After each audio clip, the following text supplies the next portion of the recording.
Good evening, everyone. This is Stone Gas Man, live from New York City. I'd like to welcome you all to this audio commentary for the 1984 film Cloak and Dagger, directed by Richard Franklin, written by Tom Holland, and starring Henry Thomas and Dabney Coleman. And with me is the lovely Sam Carlson, who is going to serve as my San Antonio expert. This is going to end terribly. I wanted to get a video game expert on board for this, but I think I'll be okay with talking about the video game stuff because, I didn't really play video games when I was a kid. I mean, I never even had an original Nintendo system, so I was kind of depraved from all the fun that all the other kids in the neighborhood were having. But first off, how you doing tonight, Sam? I'm good. It's movie night, so I'm all cozied up, So cool. I've got my little robe on, and I've got matching earbuds to go with it. It's pink sparkles because I'm super basic. Just try to keep it on the down low. I was gonna bring my LaCroix in here. It's like coconut water LaCroix, but I thought that would be a little over the top. So we're just drinking straight vodka tonight, folks. Oh, that works. It's water. Look at this. Straight vodka. And I'm enjoying some Yingling, as I did during the Chucky commentaries. Good yeah. Stuff. Sam, do you have a history playing? I'm sorry. Wait a minute. Before I get into that, everybody, the movie is available on Amazon Prime and also Peacock TV. So everybody, I'll give you all 5 minutes here to get started at the Universal logo at 000. And and before we start the movie, I wanted to ask Sam real quick. Did you play a lot of video games growing up, or? Oh my God, yes. But I don't know if I'm going to be able to relate to the video games that are in this movie. But only because I was born in '84 and this movie came out in '84. I have vague recollections of playing Atari. But most of my memories were, NES. We had I had an NES, yes. I had Super NES and N64, and tended to play them. I think of all the systems I played the most on was probably the Super NES as far as like hours, but yeah, I played a ton of video games growing up. A ton of video games. Mostly Mario. I like the cutesy Nintendo ones. Yes, I mean, I played games on a PC, but I mean, never with like a joystick or anything. I was lucky enough to go to a buddy's house to actually play Duck Hunt or something. Or yes! Oh no, the game I remember was the Gauntlet with all those ghosts that come out. Yes, yeah. Oh, Duck Hunt was my jam. I love Duck Hunt, man. That stupid dog, though, man. I was like, dude, I was like 7 years old trying to shoot that dog. Says a lot about me now. Joe Bob Tarheel put a comment in the chat earlier in the morning. Underrated movie filmed in Henry Thomas's hometown of San Antonio. Yeah, the reason why they chose San Antonio was because of the fact that Henry Thomas actually lived there. So it's like, okay, it's very convenient because he's attending school and everything. But also, Dabney Coleman was also born in Texas, so he's a Texas boy as well. So, and just real quick, let everybody know, Henry Thomas, he just turned 50 years old in September, and Dabney Coleman is turning 90 on January 3rd. Man, so pray for Dabney Coleman. Yes, I love Dabney. I mean, Dabney is my favorite character actor of all time, period. Largely because of this movie. But then when I saw 9 to 5, I was like, why didn't he win an Oscar for this? I mean, seriously. Yeah. Man, he was so good. Yeah, no, he's one of the best character actors out there. It was funny because I was looking up Henry Thomas, and it's like, I'd heard he was from San Antonio, and I was like, oh, fellow Virgo, his birthday's like 3 days before mine. So I'm like, sweet. Cliff Booth, welcome to the chat. I haven't seen this one, but I heard Dabney Coleman talk about it in his documentary available on Tubi. That's cool. I wish I'd known about that. I wish I had known about that too. Yeah, I got to check that out because, I've loved Dabney Coleman in everything. I mean, a lot. I mean, his 70s stuff, his 80s stuff. And sadly, he didn't get a lead role until 1990 when he was pushing 60 by that time. But he had been in dozens and dozens and dozens of things, both on television and in movies. Mm-hmm. And in fact, it was Jane Fonda that insisted to the studio, 20th Century Fox, hey, we need Dabney Coleman in the boss role. We need Dabney. But he had never done a movie at that time, so they were, unsure about him. But he turned out to be the perfect choice as Franklin Hart. Yeah, Franklin S. Hart Jr., the hypocritical, sexist, lying, egotistical bigot. Yeah. But a lot of people my age, of course, remember him from War Games, which came out just a year before. Oh, yeah. Cloak and Dagger, which he did with Matthew Broderick and Ali Sheedy. But he also played the sexist television producer in Tootsie. Huh. Yeah, where he was sleeping around with the star Jessica Lange and Dustin Hoffman in drag. Noticed all this crap, and he was just sleeping around with all the other women on the set, including Gina Davis, of all people, in her first movie. So, yeah. Dabney was in Modern Problems, funny as hell. Yeah. I mean, any movie that he's in, he does. Hey, Dying Breed, how you doing? Yeah. So I mostly remember.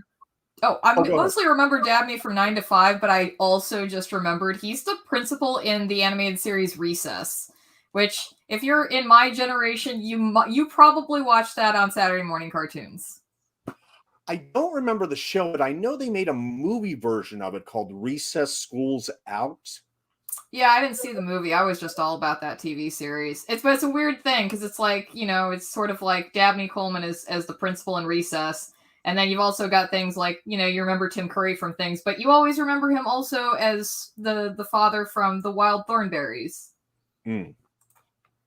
Yes. Oh my God. Yeah, he's done so much stuff. It's unbelievable. Oh yeah. But at any rate, are you you're paused at the Universal logo for Cloak and Dagger, right? All right. am. And I think we can get away with having a little bit of volume eke out, because I do want you to hear the dialogue at the same time, although I'm going to have subtitles. But at any rate, hope everybody in the chat is ready to go, either at Amazon Prime or Peacock TV for Cloak and Dagger. We're at the 000 mark for the Universal logo. And countdown from 3. You think? Okay, let's do it. 3, 2, 1, and play. And this, of course, is the Universal logo from the early 1980s.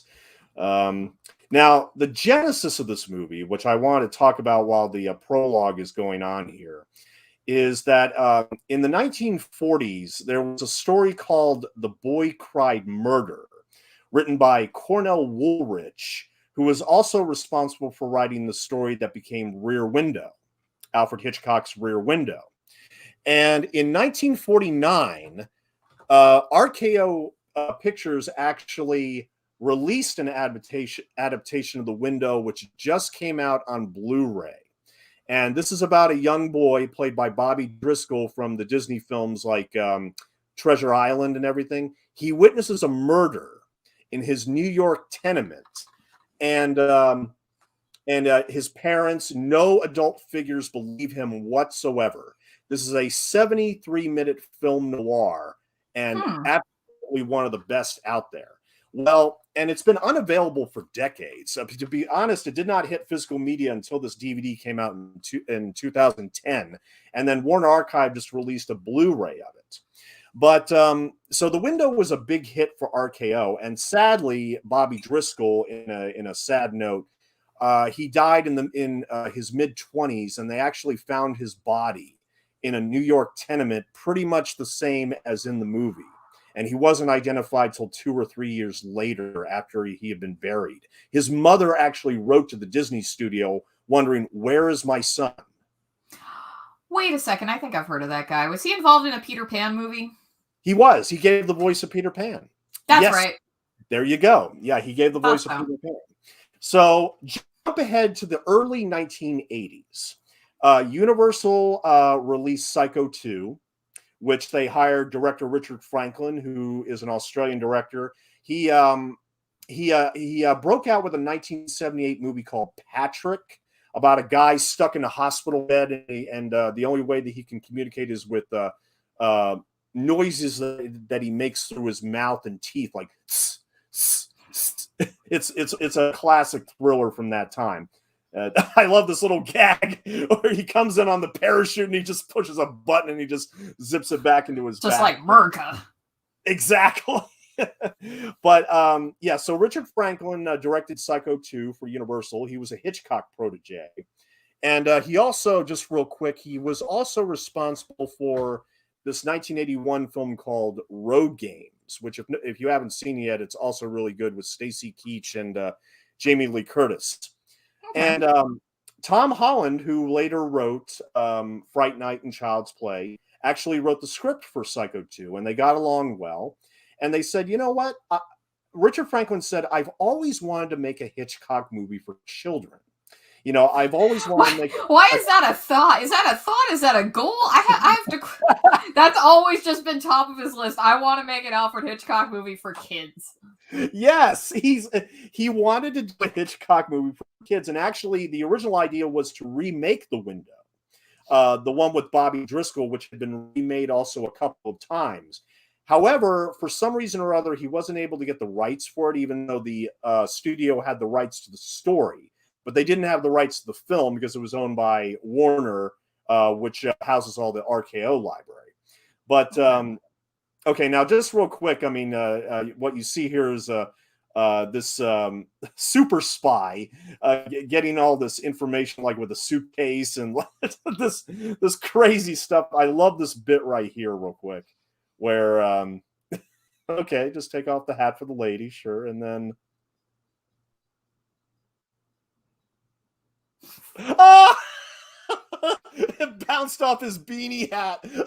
I love that. And I love what he does here just to like cover it up. Yeah, okay, you're good. Wow. Yeah. So screen story and screenplay by Tom Holland as he's credited right here.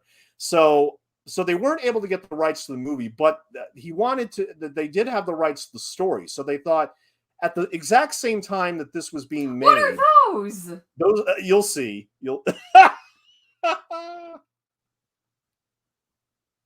Jack. Roll Black something for agility. Yeah. Oh, producer Alan Carr. He was the man responsible for Grease 1 and 2 and Can't Stop the Music. And he was a very flamboyantly gay producer that had a lot of supposedly great parties back in the day. But this was the last film he produced. Oh, wow. Sadly. And yeah, directed by Richard Franklin. And so what they did was they found out that an Atari video game was being created at this time called Agent X.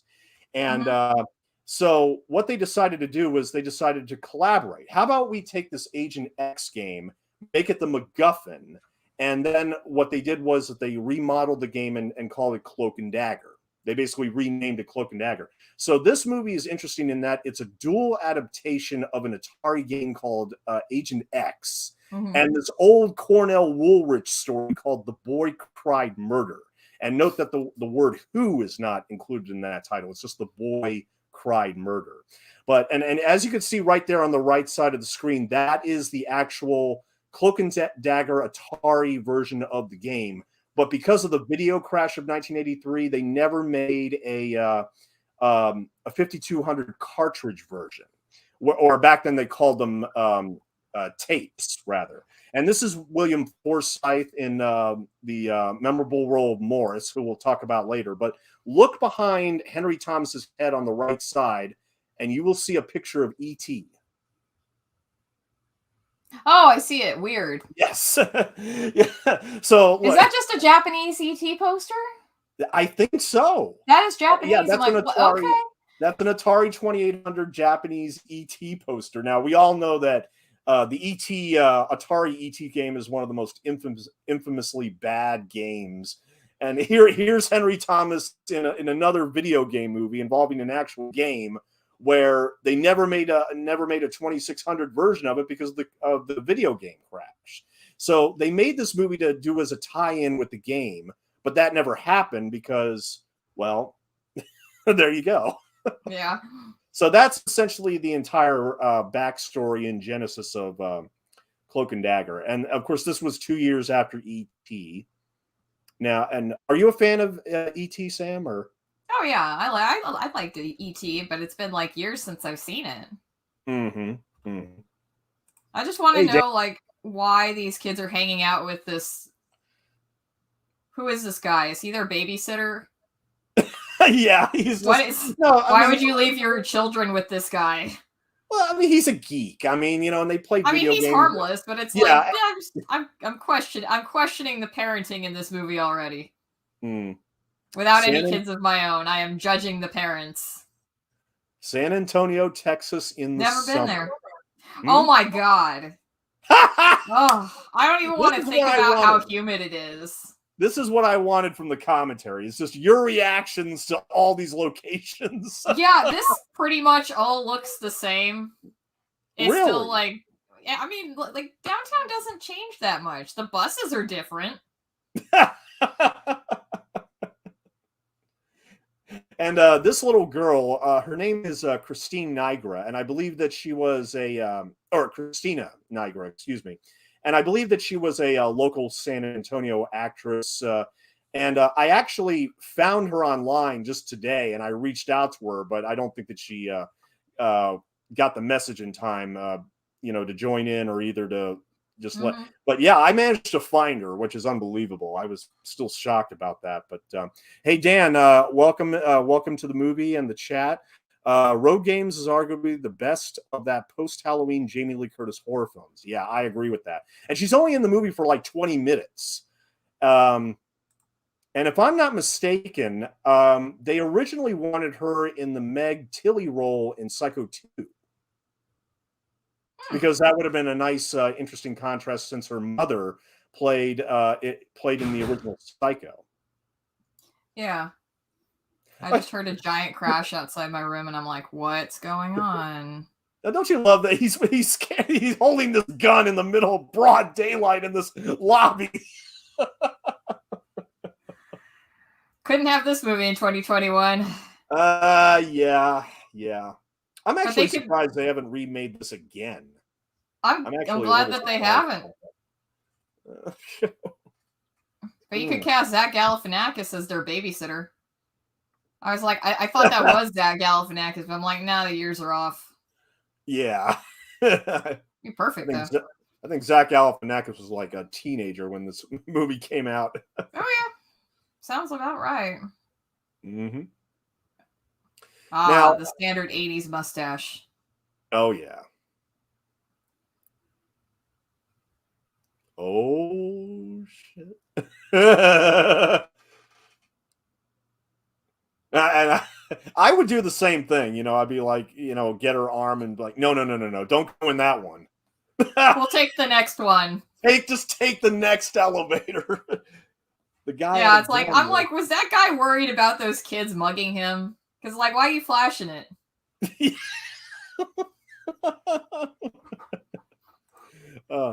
Dr. CZ Death. I think that paid parking spot is still the same.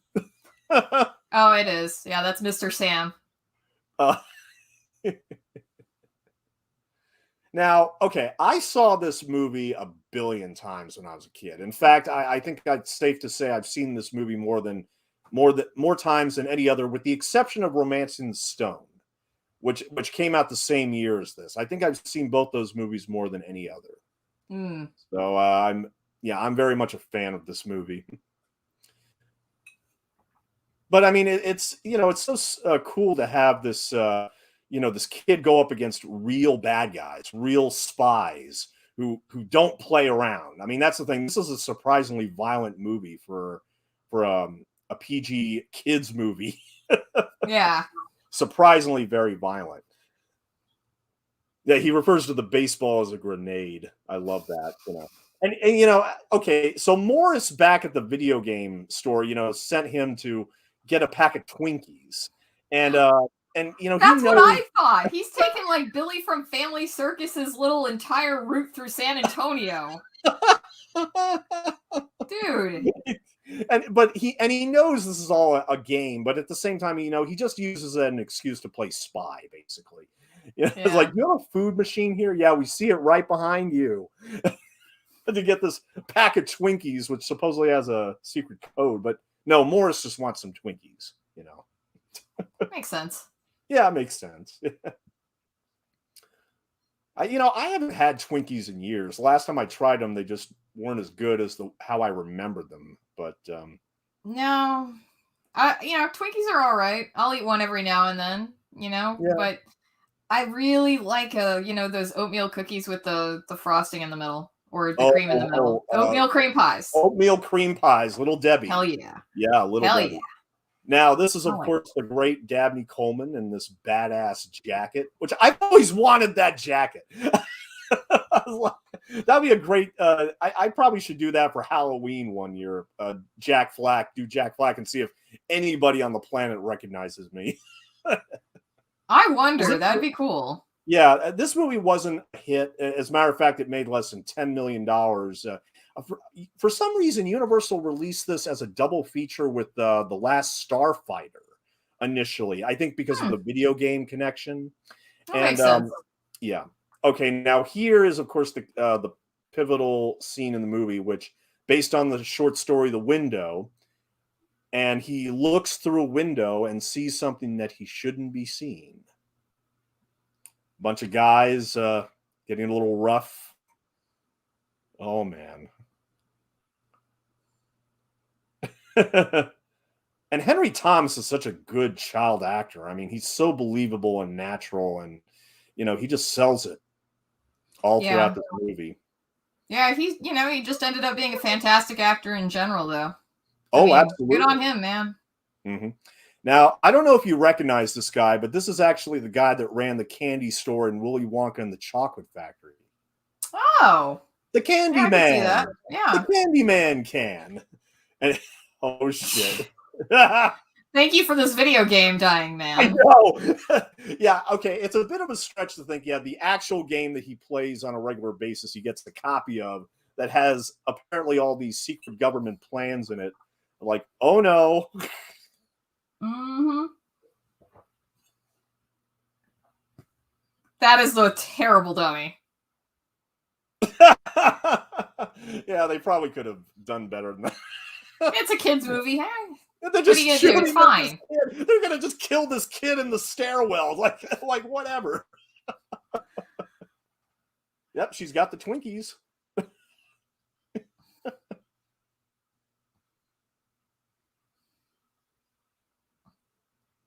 And of course, he has to get law enforcement. He has to get a somebody to report this thing, and they run to the stairwell and oh,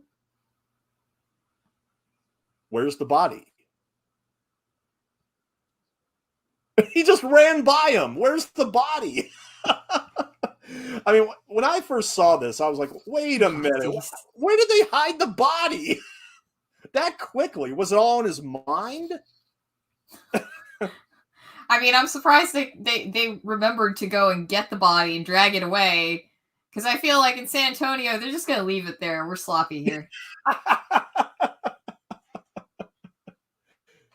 Now, see, it's completely understandable why the security officer is not buying his story, because it's like, okay, he came into the building with a fake gun, running around playing cops and robbers and other crap. Like, of course he wouldn't believe him. And this is Michael Murphy, who we find out later is the head of this spy ring that's going to go after Henry Thomas. Michael Murphy is a really good character actor that's been, like Dabney, he's been in dozens of movies. I think most people will probably remember him from Batman Returns. He played the mayor. Oh, I mean, he looks super familiar, and I guarantee I've seen him in things. Oh, you've seen, we've all seen him in things. It's like, oh no. This script is so tight. I mean, it's really, really tightly written. I mean, Tom Holland, I think, is he's terrific. I mean, he really makes these details all click together and everything. And this gentleman playing the San Antonio police officer, this is an actor named Felton Perry.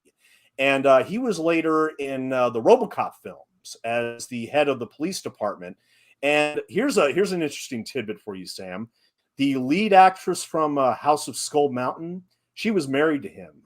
Oh, damn! That's awesome! I love Yeah, that movie. yeah. I need to make Chris watch it. You know what? I'll do a 50th anniversary commentary for it in a couple years. I'll do. I'll I'll do. be around. I'll be there to champion it again. Tell Oh everybody to watch yes. House on Scale Mountain. Now here's Dabney Coleman again. Now it's pretty much revealed at this point that Dabney is in a dual role as not only this imaginary super spy named Jack Flack, but he's also Davy's actual father. Yeah. Mm-hmm. And yeah, telling him, yeah, he just reported a murder at this building and everything. And I like how Franklin stages all this, because we see the father down there talking to the cop, and then we have Coleman again playing Jack Flack, and so Yeah. the audience now it clicks in their minds like, oh. I also think that's really sweet. It's just sort of, imagining your father being the super spy. Mm-hmm. Yeah, exactly. Mm-hmm. All you would give him is the name, rank, and serial number. That's it, huh? Why'd you give him your social security number, Davey? Ooh. Yeah. And yeah, we find out right here that he had lost his mother very recently, and he's obviously went through a traumatic experience, and it perfectly explains why he's escaped into the world of video gaming and everything. It really perfectly explains that. Yeah. Mm-hmm.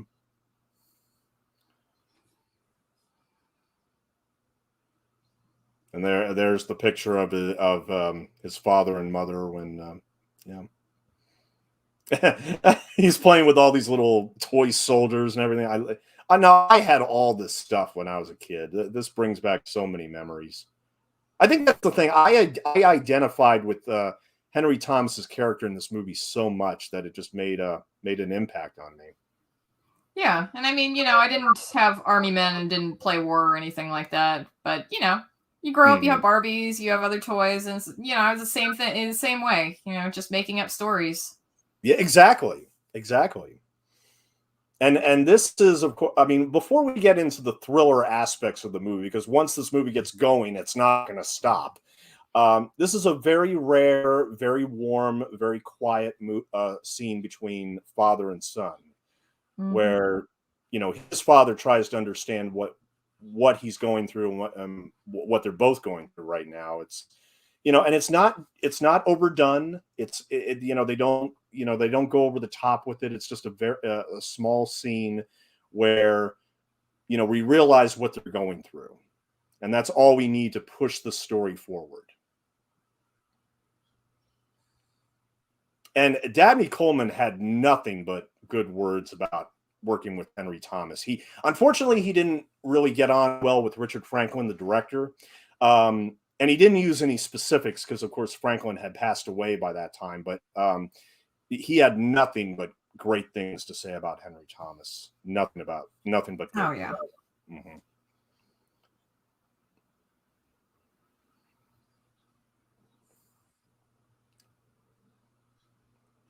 So yeah, he knows that he talks to Jack Flack in his mind. Mm-hmm. Mm-hmm. Now I love the wallpaper with the Air Force jets and everything. Yeah. That looks like it belongs on the carpet of a bowling alley. I mean, except for the fact that it's a bunch of shuttles. It's just all over the place. Yeah, I have a thing for cartography too, and I love that map in the background. But oh, that's nice. Okay, so what we see on the little console right here, this is not the 2600 version. This is actually the 5200 arcade version of Cloak and Dagger. They had released the arcade version in March of '84 as a tie-in. And so everything that we're seeing on the screen here is basically just blown up arcade footage because they did not have cartridges at that time of the game. And the idea is that, it involves this guy named Dr. Boom, and they have to go to this underground bomb factory. And they end up like among the let's see, just real quick. Among the hazards that he has to go through are security robots, exploding barrels, forklifts, and bomb detonators. I mean, really, when your last name is Boom, are you going to do anything else but make bombs? Yeah, it's a little on the nose, and yeah, I mean, I realize it's that's how we have last names. It's determined our occupation, but man, yeah, very on the nose. But you got to remember when this came out, this video games had already been around for what, 4 years? I think Pong was the first one in 1978, and Atari was owned by Warner Brothers. And this brings up a huge question that I wanted to solve for years, which is, well, wait a minute. This movie was released by Universal. Why is Warner allowing a rival movie company to release a movie about an Atari game? There's also so much Atari. What's up? So much Atari everywhere. Yeah. And what I discovered was that, of course, the video game crash of 1983 happened. And Warner, the stocks for Atari had fallen from like $60 to $20 a share. So they thought, okay, we need to get rid of Atari. We need to sell it off to somebody. And in fact, it was in 1984 in July of 84, when Warner made a surprise announcement saying that they had sold the entire video game division. And I wouldn't be surprised if there was some little in-studio politics at this time where they were like, well, we don't like the fact that Universal is releasing this movie, so we're going to compromise its box office potential. That's just a theory. I don't want to, I don't want to slam Warner Brothers for that, but at the same time, I can't help but think that they did that as a dick move. Not too smart for a military man, huh? It just throws the action figure at him, and that action figure is actually going to become an important symbol later on. Okay. Okay. We got some comments here. Let's see. Cable Channel 11. I love Cloak and Dagger. Watch it whenever it was on TV. I think it was on Disney Channel a lot in the 80s when Disney was a pay subscription. I remember renting it at the video store too. Oh, visited by voices. I'm going to hell to bed, but wanted to drop in, hanging out, chat, and say hello. Hey, how you doing? I was born in 1983, and I was a hardcore Shadowrun and other dice game. Okay, the arcade game was fun. Oh, welcome to the chat, Henry. Okay, I don't know about that. Don't forget the bomb base is covering a deeper foe. Yes, absolutely.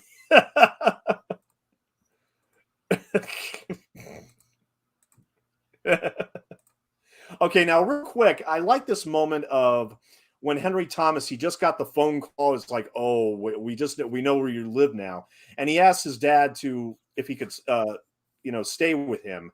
In the window, the father is a lot more harsh because not only does the parents or anybody else believe the boy, but the father has had enough of him, and he actually locks him in his own room using nails. A hammer and nail. Well, look, and this was at a time when they didn't even have AC in these New York tenements. I mean, when I first saw that, like, wow, that's harsh. Whether you believe him or not, that is harsh. No, I'm not. I like how they softened it up here. But go ahead, Sam. Sorry. Oh no, it's just the nails, like nailing your kid in their room.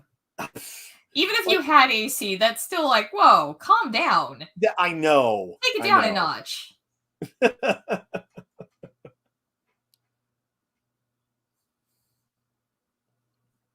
Now, Dabney Coleman actually served in the military as well. So, I think this was probably a very ideal role for him. He still doesn't believe him. Like, no, they're just waiting for you to leave so they can get me. Of course. Of course they are. And he brings up the idea of maybe seeing the psychologist. Talk to. I love the two Colemans interacting with. Well, they don't interact with each other, but I love how Jack Flack reacts to his father and everything. Like, dude, you're being such a.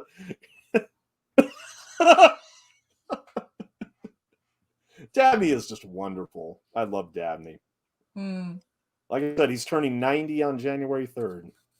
And Oh he's still man. making movies. I mean, the last movie he was in was the Warren Beatty directed Rules Don't Apply, where Warren Beatty played Howard Hughes. Was that a couple years ago? That was about 5 years ago. That was 2016. Yeah. Oh wow. Okay. It was the first movie that Warren Beatty had directed in like 20 years, and he just I was came out gonna of say. nowhere playing Howard Hughes of all people. Well, I mean, it's Warren Beatty. He's eccentric, so Oh if yeah. it's he can play Howard Hughes, no problem. I'm sure.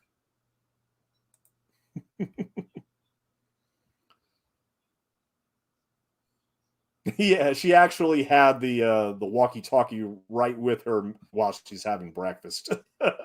It was just a prelude to kids like having phones on them at all times. Yeah, yeah.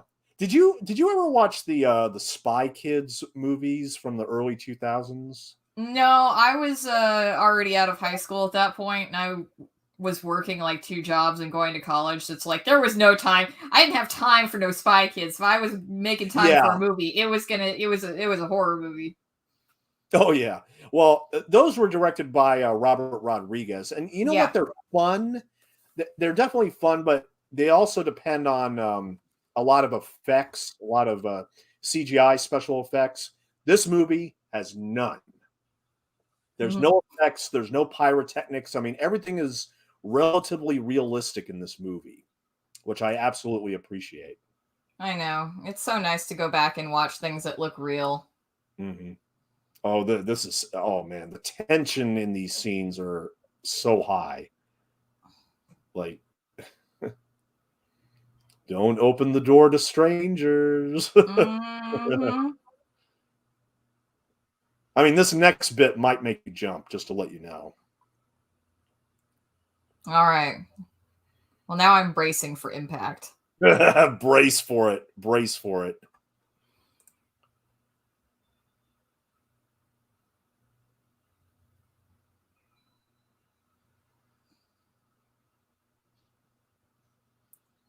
That's rude.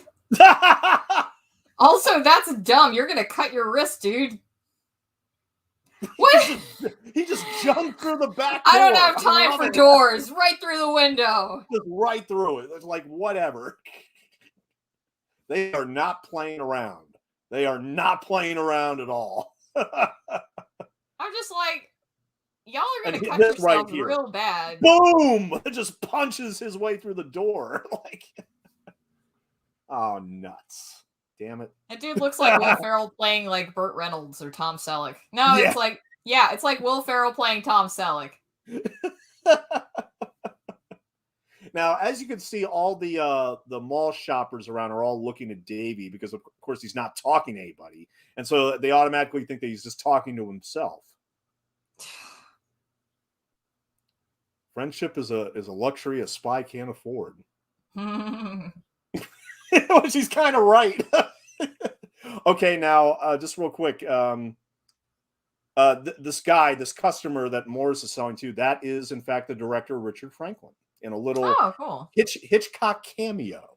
Because as we all know, Hitchcock, because of working from the silent film days, he appears in every single one of his movies. Every single one of his movies, he appears somewhere. Yeah. Mm-hmm. So that was a great little Hitchcock cameo by the director. Yeah. Now, I don't know what the hell this is. I'm not even going to try to make sense of it. I've always wondered, what is he doing there? He's like trying to match the square up to this other square. Like, what is he doing? Now, when this played on television, I mean, I like the score to this movie a lot. Brian May also composed the score for Road Games for director Richard Franklin.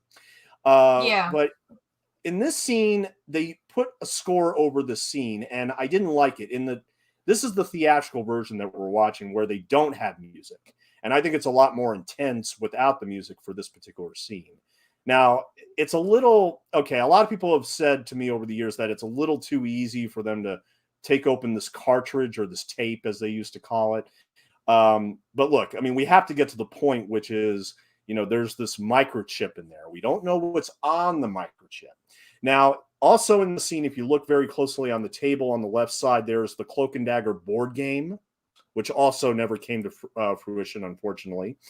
And when Morris puts the game cartridge in the deck, this is when we see more footage of the arcade version of Cloak and Dagger.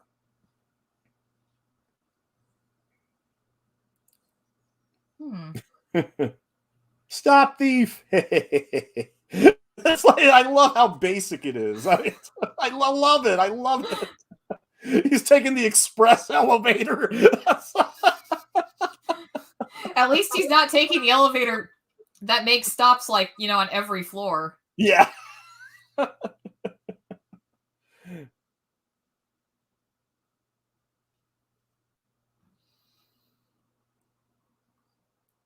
Okay, now all these fake game 2600 games, they're all fake. I mean, they just had basically the Cloak and Dagger stickers put on them because here again, they wanted this to be a tie-in, but because the video game crash kind of destroyed all that. But oh, this is very, very suspenseful.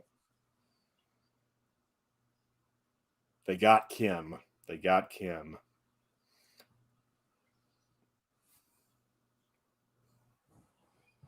See, and this movie doesn't talk down to kids. It doesn't treat them as if they're stupid. Yeah. This is not a game you're playing. I think Kim can handle herself. She's sassy. She can take out those spies. Oh yeah, Born to Be Rad. Timestamp is 34 minutes, approximately 34 minutes in. Let's see. That I don't know. I don't know. Here again, I wanted to bring a video game Atari expert on this, but unfortunately, I wasn't able to. But I'm actually curious because I don't have enough. I don't remember playing Atari enough as a kid to think back and be like, yeah, I knew what I was doing with those video games. I knew what the point of the game was. But yes. I look at Atari games now and it's just like random pixels, like when you were saying about the squares. I'm just like, do people that are, a little bit older than me and can remember playing Atari, what exactly were you doing when some of these? Yes. It looks completely foreign now. It does. It really does. Now, these are the Japanese sunken gardens. Now, are those still in San Antonio, right? Yeah, they got remodeled back around 2008. Actually, it was probably 2007. Then they reopened them in 2008. But that area that Davey's standing under, that's right up there. It's sort of like the main pavilion. I would have to say. That's still there. And it's beautiful. Everything looks fantastic, since the remodel. But those are historic San Antonio landmark. I love the Japanese tea gardens a lot. They're really enjoyable to walk through. They look like it. Yeah, and it's funny because it's like the water looks so much cleaner than the San Antonio River. And I mean, the water's still that clean. So I don't know what the source is, if it's connected to the San Antonio River or not. But you'll see the Riverwalk later on in this movie, I'm sure.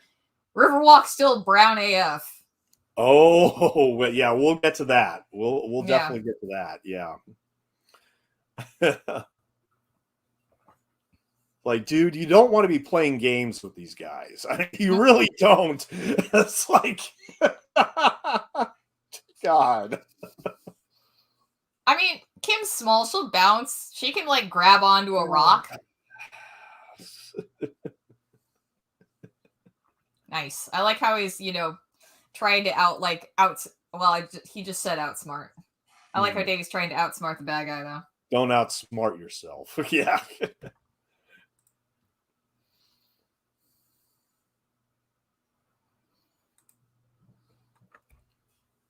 Your turn. I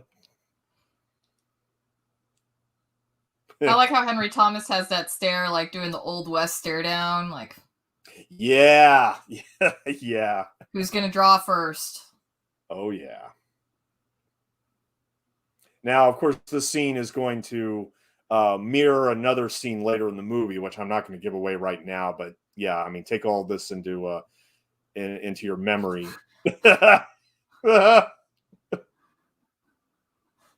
Take my advice. Don't follow us. Yes! Yes! What? All you succeeded in doing was pissing him off, you know? I know, right? Okay. On the back of that cartridge, no! it Windsor says, Park Mall! yes! It says the gamekeeper, that mall. This is how he figures. I was thinking that was supposed to be set in Windsor Park Mall. Windsor Park Mall. This is how he figures out where the game cartridge is, and a lot of people miss that. Actually, a lot of people actually miss that because in the next scene we'll see him go after the tape, and it's like, well, how did he know where it was? Well, the sticker on the back of the tape. Yeah, so Windsor Park Mall is actually right across the street from my old high school, and like it was still a fairly thriving mall up until probably the year 2002, and it was dying pretty quickly. A few years before that, well, maybe not a few years, several years, somebody had gotten shot at the mall, and then they did a really bad job of like addressing it in the public relations wise, and apparently it just took somebody getting shot in the mall to destroy that mall, and for it to just it eventually became a blight on Walsham Road where it's located. So that mall shut down a couple of years after I graduated, and it didn't reopen for until at least 2010. But yeah, it was like after the mall died, there was a Target that was also next to my high school that also slowly faded out of existence because it's like, just a couple things dying just, brings down everything on Walsham. And then eventually Rackspace bought Windsor Park Mall and revitalized the entire area. So, I mean, you go down Walsham Road now and it looks so much better than it did. But for, almost 10 years there, it was like real rough going. I know, like that's the most history I can give you on Walsham and Windsor Park Mall because I used to live over on that side. Well, the great irony about that Windsor Park Mall story with somebody being shot there is we're about to see somebody actually shot at Windsor Park Mall. That's business as usual here. Oh yeah. Only now it's like Ingram Park Mall.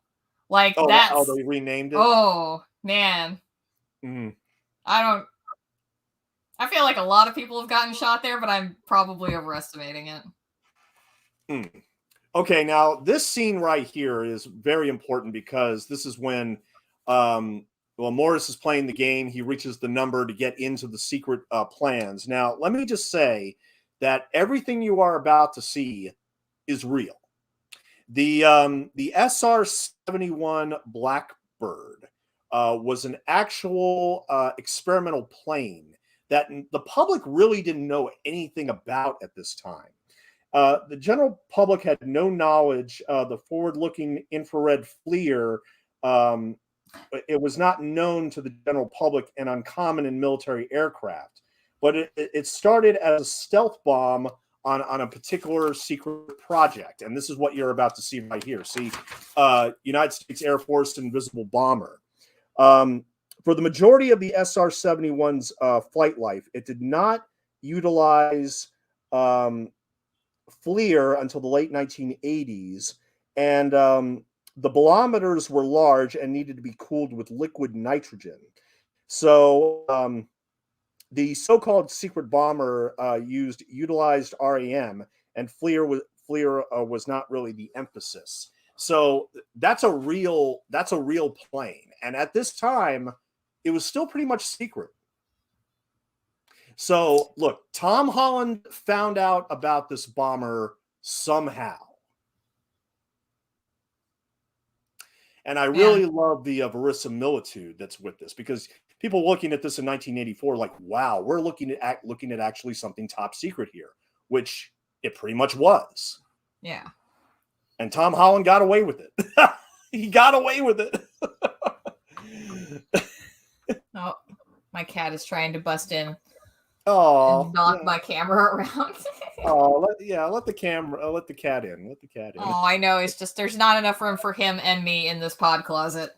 Oh, He's a big chunk. Yeah, the Riverwalk still looks like that. It's yeah, just the river is brown really and looks hasn't like changed. it hasn't changed. It Yeah. hasn't changed at all. Hey, I'd Yeah, still and I mean, it's like, yeah, mariachi bands, of course, because, you know, they're always down there and still got the riverboat rides. Oh, you're There's gonna actually love. like there was one time when I was going down like I lived in a part of downtown, not directly in downtown. It was near the San Antonio College. And I was like driving down Blanco on the backside, and I was saying to my boyfriend at the time, now ex obviously, being all married. But you know, we were talking about like, yeah, you know, Blanco looks really nice at night because usually in the daytime it looked real rough, and you know, one of us said, man, it doesn't look as ghetto as it usually does. And then like three mariachis like literally walk out of a storefront, and they're not playing. It's just like it's 10 o'clock at night, and I'm just like, oh well. What's up, gang? How are you? What's up, Garrett? How you doing, man? Glad you. I'm doing all right. How are you, Stone? Sam, We're how are great. you? Hey, Garrett. And we are approximately 44 minutes in. So jump I to think the I'm pretty much where you are. I'm seeing them about to go on the boats. Yeah, they're about to go on the boats. Yeah, I mean, this. First of all, Garrett, have you ever seen? You've seen Cloak and Dagger before, right? Oh yeah, I love this movie, man. Mm-hmm. Yeah, it's definitely a childhood favorite. I mean, I personally think this is how well known is this? Do you feel like, because I never hear anybody really talking about it except for you, man. You know, it's not really all that well known. I mean, it wasn't a hit when it came out, and despite the pedigree, you know, with Dabney Coleman, Henry Thomas from E.T., right, and the writer and director of Psycho 2, it never really caught on. And of course, the video game crash kind of ruined the whole Cloak and Dagger thing anyway. So, I love this. I love this entire boat sequence. This boat operator, he could I don't know if he's an actor, but man, does he look and sound like a real boat operator? And he is funny. He is so funny in this role. I love this guy. You'll see later. This is a great scene for sure. I mean, a lot happens here, and it's the tension's high on this scene. I feel like too. Oh, it's through the roof. I mean, they're going to kill this kid in broad daylight. Essentially, they're literally going to kill him in broad daylight. I mean, God. Yeah, these guys really give no shits. You know what I mean? Like they want to stab the kid right in the middle of like a big crowd. Yeah. The couple that lost her wallet, they were literally running away from the boat. It's like, all right, I guess we're coming on now. Like, damn it.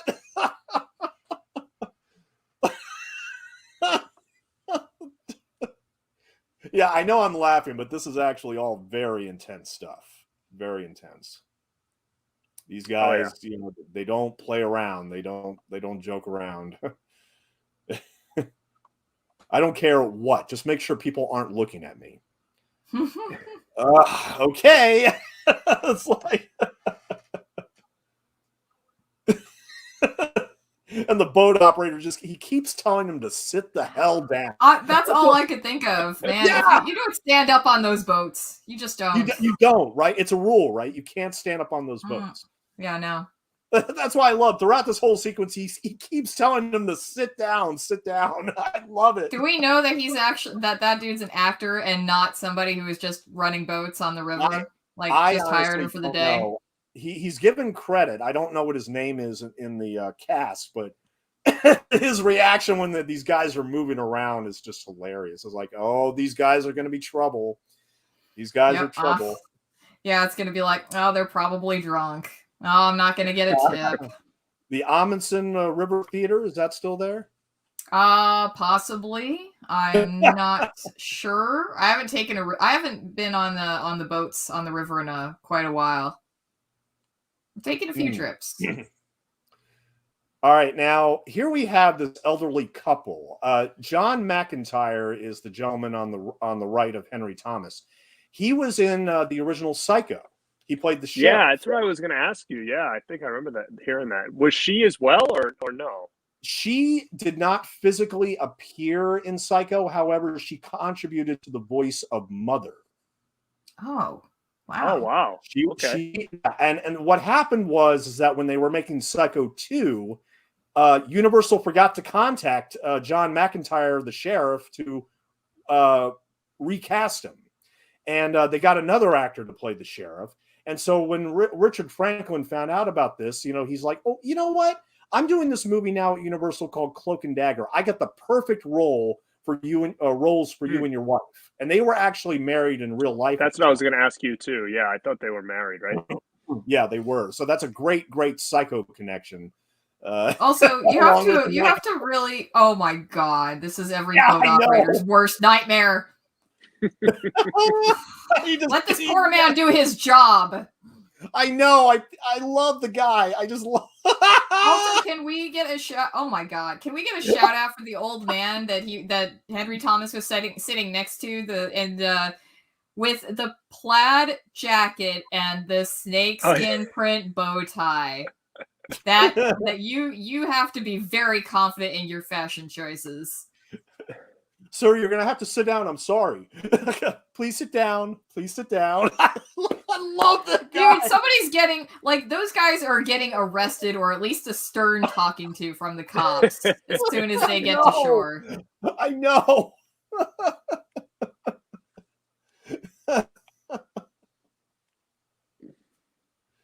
And here we are back at Windsor Park Mall. Is this filmed in Windsor Park Mall, or was this filmed elsewhere? Because I know there was stuff filmed in LA. I think this is actually the mall.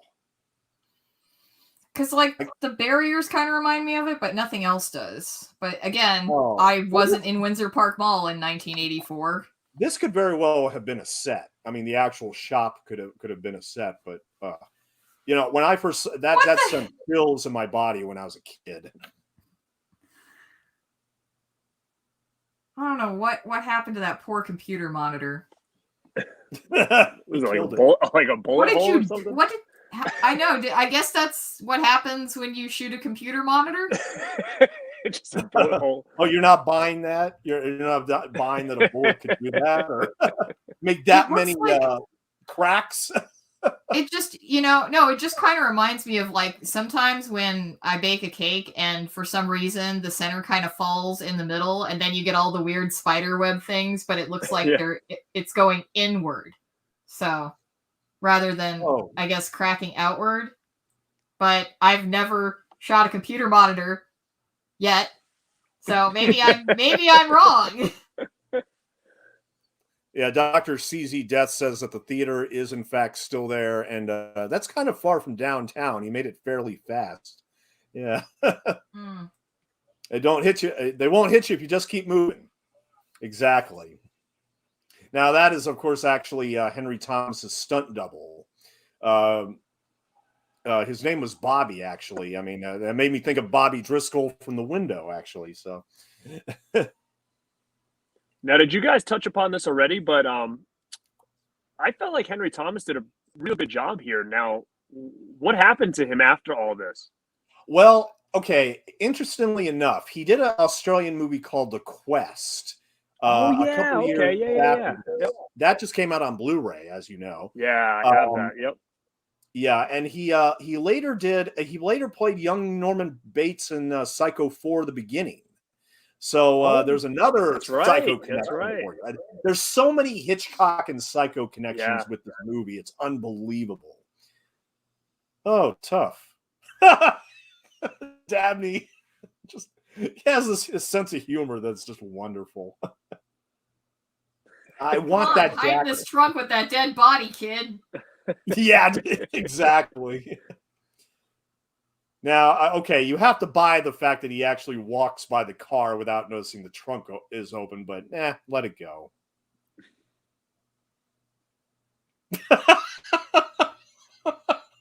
He's just there. Now, the scene that happens later in this garage is my favorite scene in the whole movie. I'm not going to spoil it right now, of course, but it's just wait for it, Sam. It's so awesome. All right. Oh, oh no. Agent X, help me. Oh yeah, as if he can fit in the trunk too. Like, It's like 3 people in there.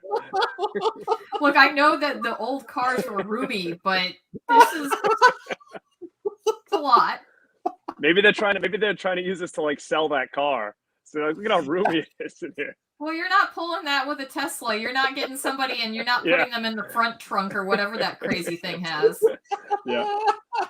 We were out Saturday. We were out for like 3 hours, 3 or something like that on a Saturday morning. Saw 3 different Teslas just driving around the area. I'm like, what's happening to this state? What's going on? I've never seen I don't understand why we've got so many Teslas nearby.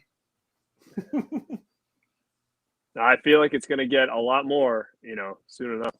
Oh, like how y'all affording this? Right. All the rich people moving out to the sticks, apparently. Remember the Alamo, boys. Yep, it's a requirement. Yep. Every movie that shoots in San Antonio has to shoot at the Alamo. It's just a prerequisite. I appreciate the tea gardens. That was nice to see. Yeah, I like the tea garden sequence. It's like out in the broad daylight, like nobody notices, but yeah. Nobody would notice. Except the horse, yeah. It's fine. The horse ain't gonna tell nobody. We're good. There we go. There it is in all its glory.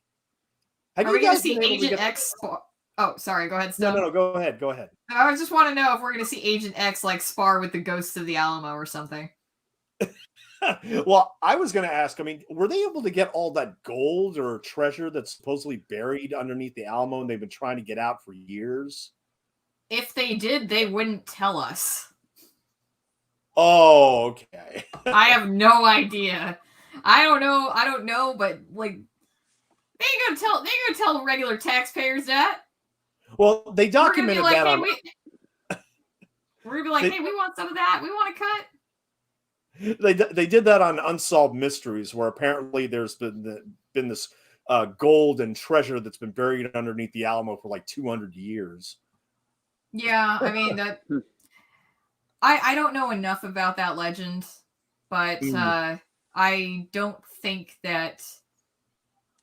I don't know, because it's like you really try not to mess with the Alamo too much. Yes. Because it's part of, it's just, that's how we get don't mess with Texas. It starts with not messing with the Alamo. But, don't mess with the Alamo, yeah. Even if there was a chance of treasure buried underneath the Alamo, I think a lot of historical groups would throw a fit. And rightfully so if they dug up the Alamo. Like, I would pitch a fit, and I'm not even, like, attached to the Alamo. I'm like, dude, it's a hugely historical monument. Don't touch it. Now, I'm wondering if Tom Holland named Henry Thomas's character Davy just for this bit where, they ask him what's his name, and he says Davy. Oh, yeah, not Davy Crockett by any chance. I'm wondering if it was just for that. that one little joke, that kick right there. That one little joke, yeah. I was thinking it was more like Davy and Goliath, but like Jack Flack's the Goliath. No, probably not.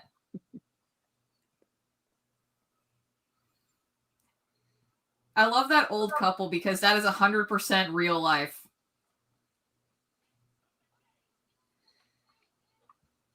One day I want to see the basement of the Alamo. Good luck. I wish you would have asked. I wish you would have asked to go down there.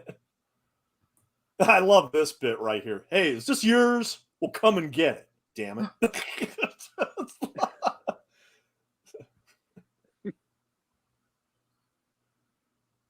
And I love Michael Murphy. Like, shut up, you little shit. Just shut up. I'm gonna kill you. You ruined the whole thing.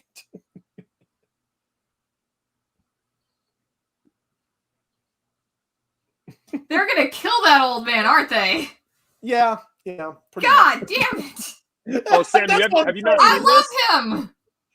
Is this the first time you're watching this, Sam? Mm-hmm. Oh, that's awesome. Yeah, I she know. saw, So I'm like, yeah, I'm so she saw invested in bits and everybody. pieces before, but yeah, this is her first time viewing, and I needed a San Antonio expert on this thing. I just needed a And I was the best you could get. yeah. Sam, where are you from? I mean, I'm from San Antonio, but technically wow. I live outside of San Antonio now. We moved about 6-7 months ago, and we're in St. Hedwig, so it's like 15 minutes outside of San Antonio for the most part. But we're still in the same county because Bexar County is huge.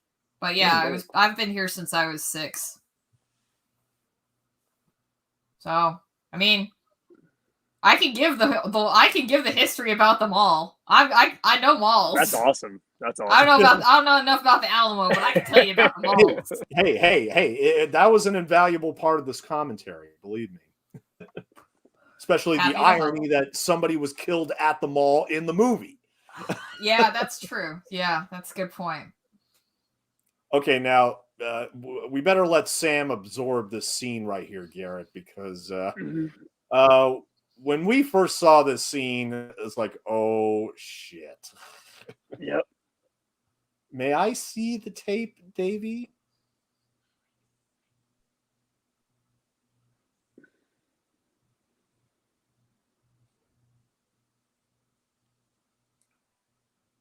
So, does she just give the shocker to everybody when she meets them?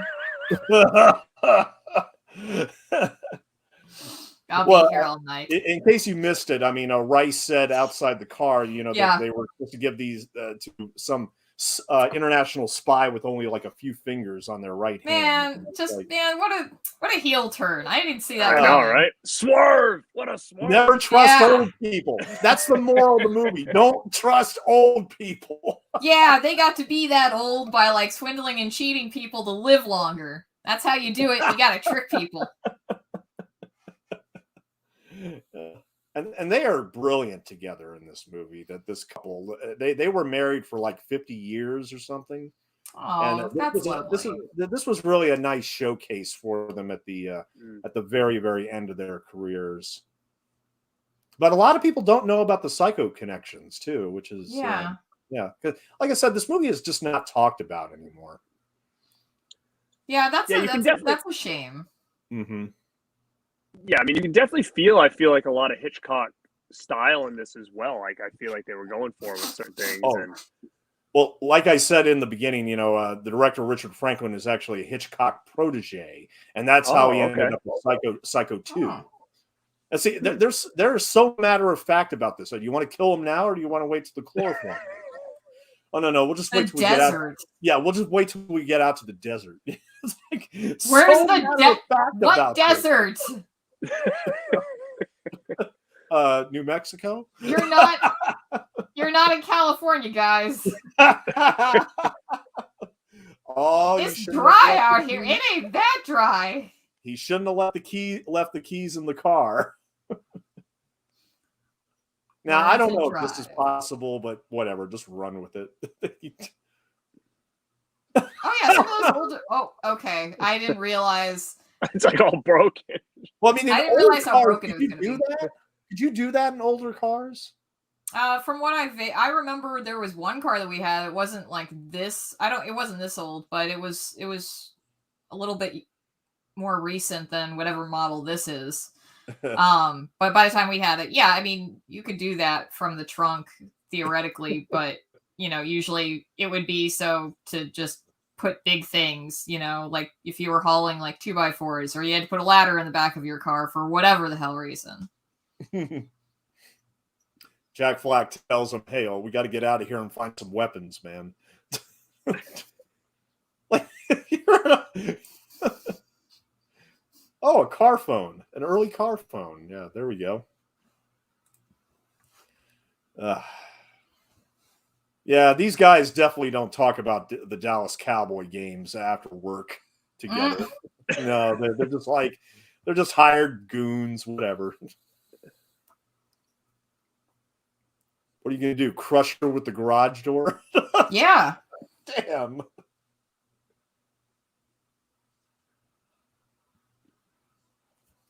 Oh.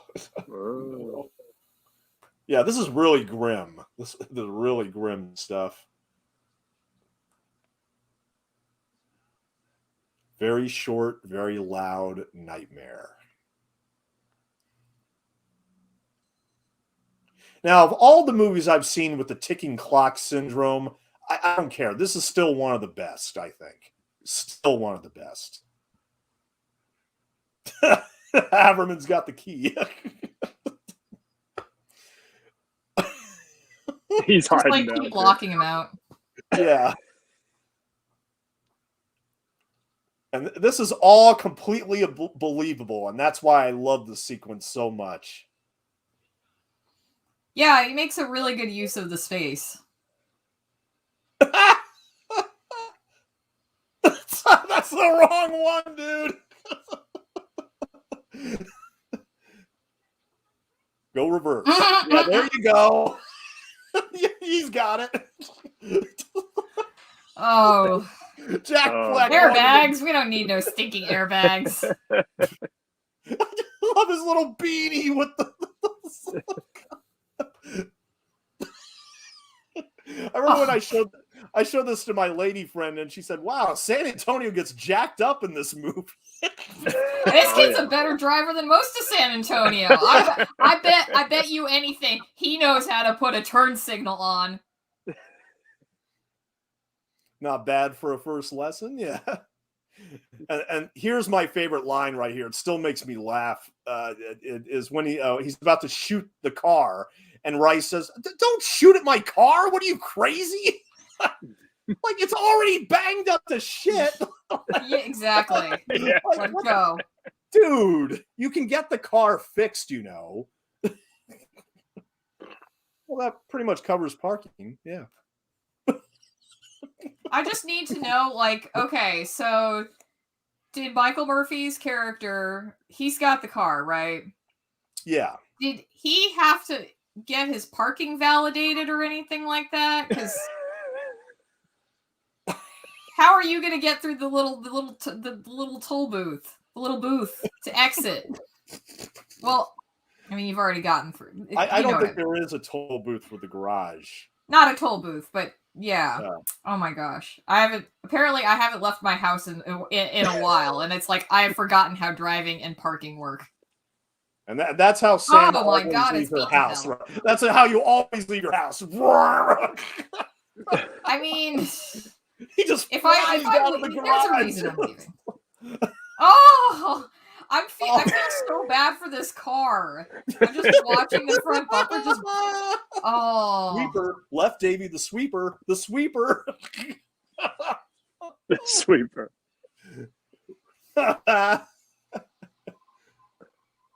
Construction. Yep, that sounds about right. I want to see him go on 35. That car is so done. I know. I feel so bad for it. Like, I'm in physical pain watching this car get destroyed. Oh, Rice is probably insured. Whatever.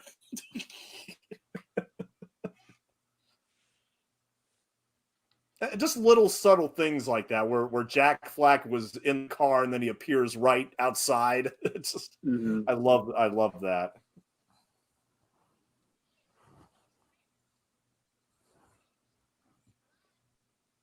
Now, in San Antonio, these kids actually have bus passes. I wish I had bus passes when I was a kid. I mean, you know, we still have bus passes. I took the bus for a year, well, because my truck broke down, couldn't afford a new car, and I just hoofed it everywhere. And yeah, it's like $35. It was $35 a month for unlimited bus rides, and it's like, shit, that's cheap. And it's like, sure, you got to walk a little bit, but man, I was in great shape.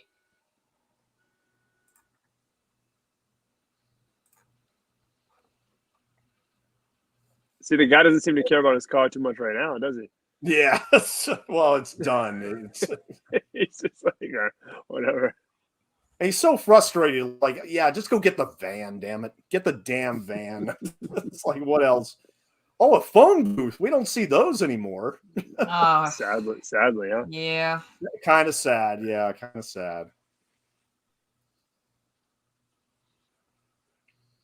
Now, see, Dabney as Jack Flack, he's all excited, man. Well, we got to kill these guys now. And like, you have to get to the airport to get this bomb out of her walkie-talkie. It's like, we got two things we're dealing with here. Yeah, he's starting to get out of control now. Yeah, come on, you're wasting valuable combat time. Let's go. I mean, Tom Holland, Jack Flack dialogue is just wonderful. I can imagine Tom Holland just having a ball writing this. I really do.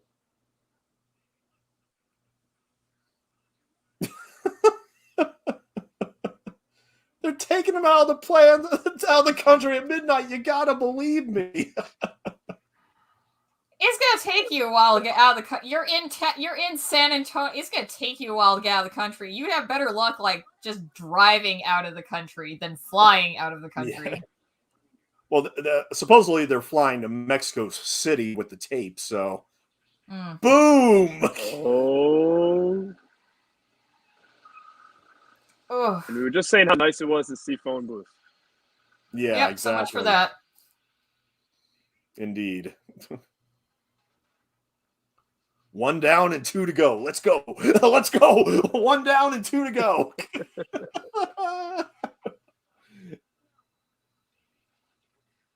Now, somebody pointed out to me that here Davey wears a red jacket. Well, in E.T., he wears a red jacket, a lot in that movie, too.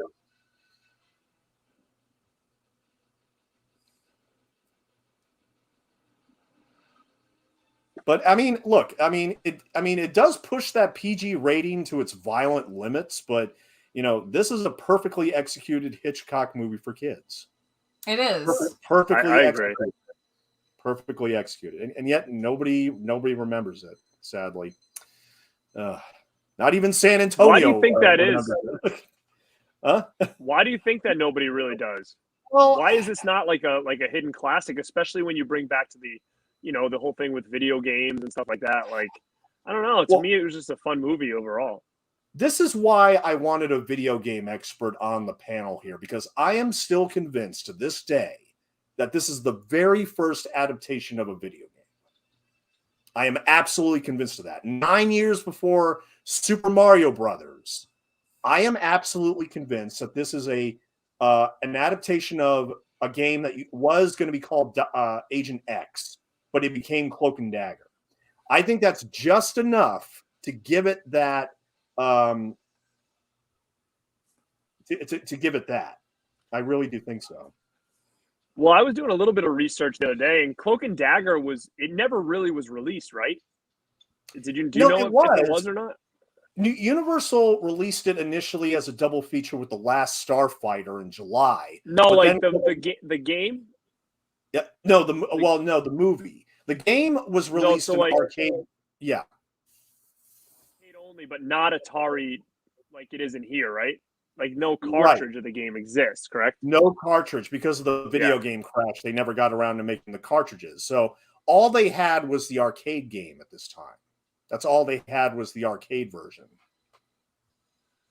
Now, do you think this secretly was a big marketing thing for the game cartridge itself, like to come out for home video game? Because kind of like how The Wizard was like a big commercial for Super Mario Brothers 3. And then with the game crash, all of a sudden it kind of threw everything into, awry, Yeah. It completely ruined it. The video game crash just completely ruined any chance this movie had. But as I said earlier, before you came on the commentary, Warner Brothers, who actually owned Atari, I kept on wondering throughout the years, well, wait a minute, why did Universal, a rival studio, release this movie based on an Atari game? And I realized that about a few weeks before this movie came out, that Warner had completely sold all the Atari branding and games and everything. So here again, I think it's a combination of just bad timing and yeah, I think so. Yeah, largely just bad timing. I mean, but you would think the star of E.T. would generate a little bit more revenue. At least I think so. Yeah. Because like I said, Henry Thomas, no joke, is really, really, really good in this movie. Both of them are. Dabney and Henry. They're both great. especially in these climactic scenes, which here again, they get very intense and violent for a PG movie, especially at that time. I mean, well, did you see what Rice got out of his briefcase? There was it was like an Uzi or something. Like they're going to slaughter this. It was a serious firearm right there. They're going to slaughter the kid. I mean, they're not in the middle of the of the walkway. I mean, yeah, they're going to slaughter him. Now, in the television versions, they always deleted this bit where he's hiding in the shadows and you see Alvarez come up. What he shoots, they always cut that from the television version. They always did. And you'll see why.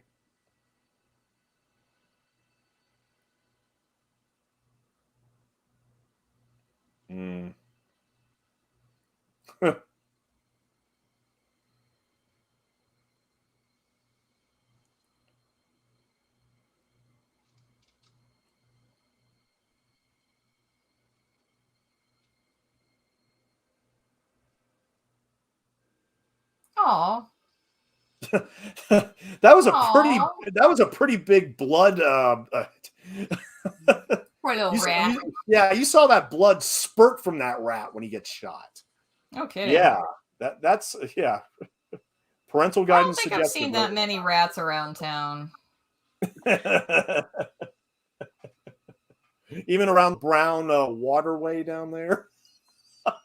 I've seen we got bats under some of those little alcoves, but I mean not Austin level bats, but every now and then you'll see a few. But I haven't seen any rats downtown. Wow. I'm sure they exist. Oh God.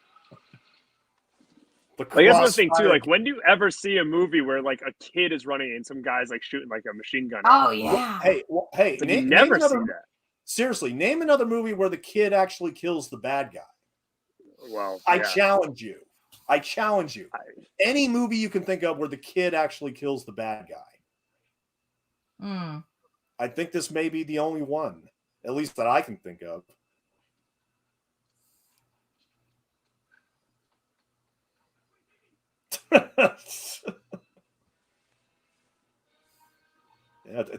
Even with dealing with all this, time is running out. This is like Drop Dead Fred with spies. But less family trauma. Yes, exactly. Yeah, this scene always got to me when I was a kid. Always got to me. I mean, here this guy walking up to you, you're at a dead end, and this guy just walks up to you with this friggin' Uzi about to slaughter you. Like, dude.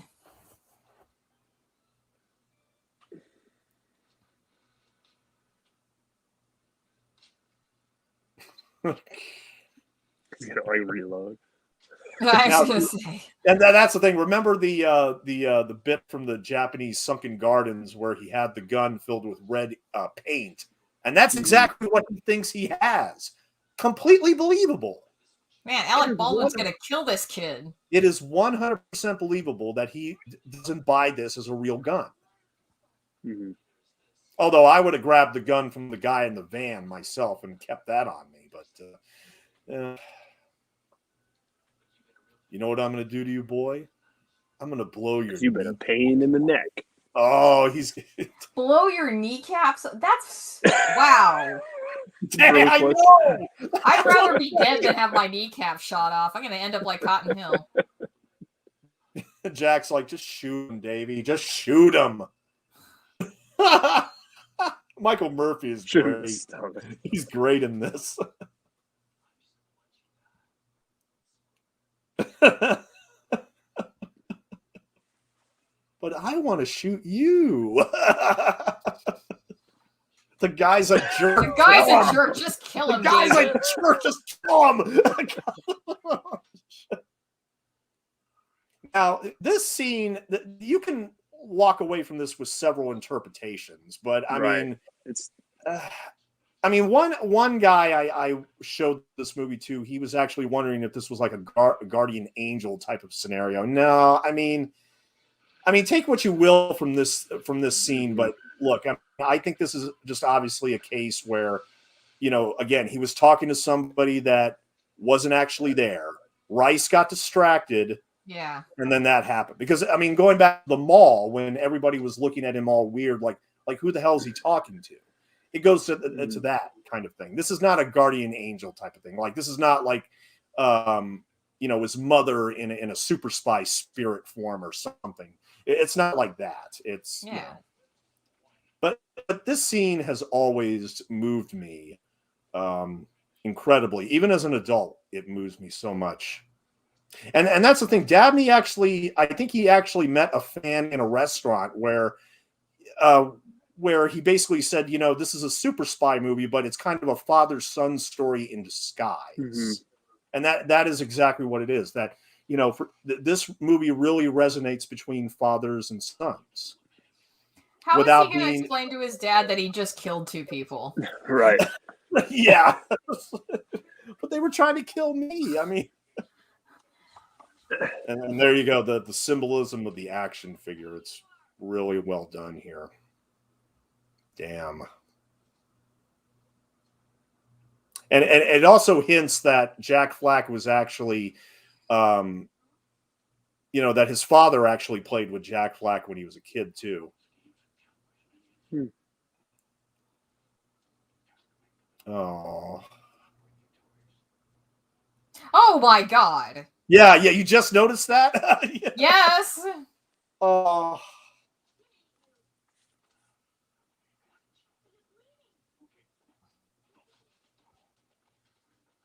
Oh.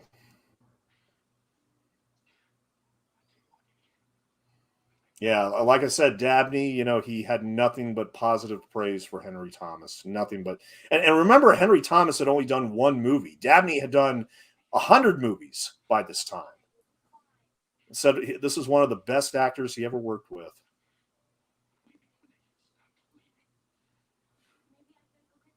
Yeah, this is a very, very sad scene. Jack Black always escapes, man. Always escapes.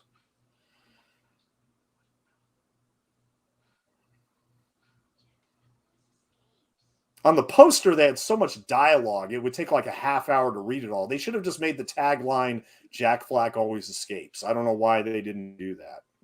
Oh, yeah. I think, like I said, I think it was a problem of just marketing and bad timing that led to all this. Reminds me of Inside Out when the imaginary friend dies.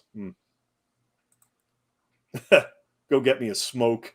Like, if you saw earlier when he was actually having a cup of coffee and a cigarette at the little table, it's like, what who gave him the cup of coffee?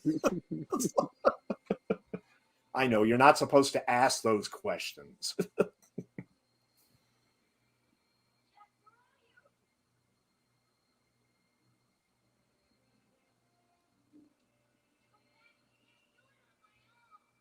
You were always on your own. Yep.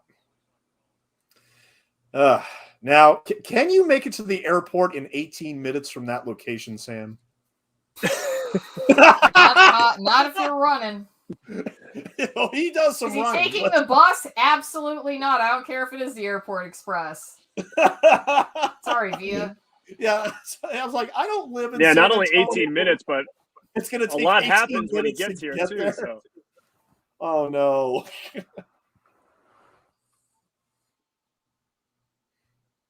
Now, I'm glad it doesn't even hint at anything here, but like earlier in the film, it like the mother was asking her daughter, like, oh, what does his father do? It's like, oh, he's in the army or something.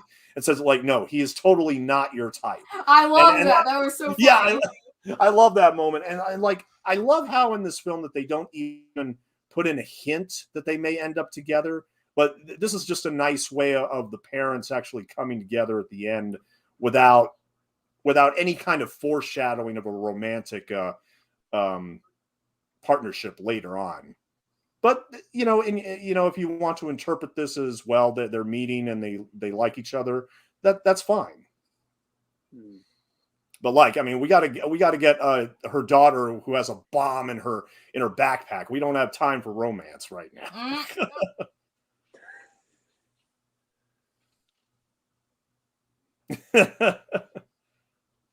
So now they've got to get to the airport. And the airport bus is right there. Now, remember, he lost his bus pass in the red backpack, which was in the phone booth. So, yeah, sadly, he doesn't have his bus pass now.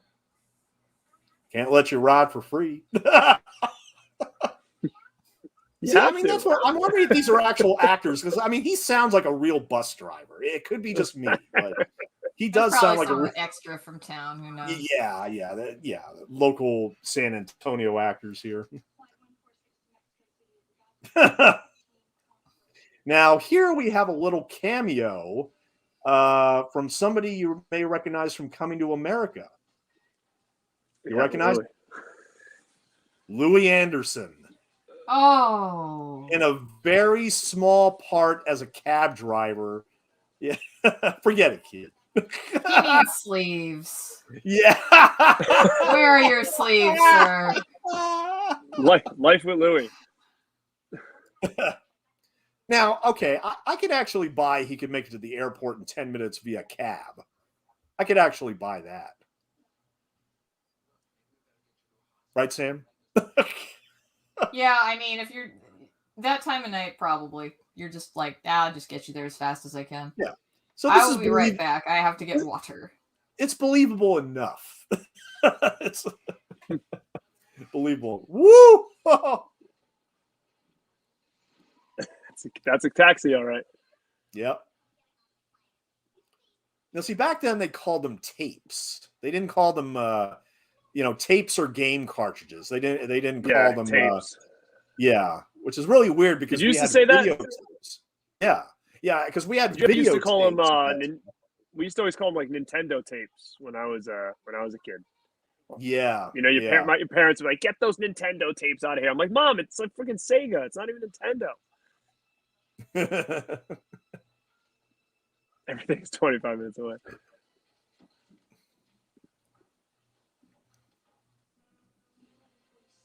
Yes, sir, boss. The cab driver, if you think about it, is the real hero of the story. Because he gets to the airport at the time. And he has no idea. The cab driver has no idea. He'll probably won't know until he wakes up in the morning. It's like, hey, I drove these two old people are like this. I feel like the old people are like scary for whatever reason. They're freaky. They are scary. Got like that, Now, see, I love how the adults here are just like, yeah, whatever. They're just smoking cigarettes, drinking their coffee. They don't care. It's like, whatever. And I think I heard you say it earlier when I popped into the chat, and you said that one cool thing about this movie is that they don't make the kids feel inferior to adults, and I think you're right. Like they don't, Yep. And I think they do a really good job at that. Really good job. Yeah. Welcome back, Sam. Thank you. I had to dehydrate and rehydrate. Oh, no problem. Dr. CZ Death says San Antonio is a geographical oddity. Everything is 25 minutes away. He is correct. Oh, okay. Everything is pretty much 25 minutes away from where you need to be. It doesn't make any sense. It's like being in one of those, MC Escher pieces where it's, you've got stairs going up and down and here and there, and it just logically, it can't exist, but somehow it is. Did they just call my name? No, I don't know. I wasn't listening. But, dude, do you ever do your job? It's like, yeah, I don't know. I wasn't listening.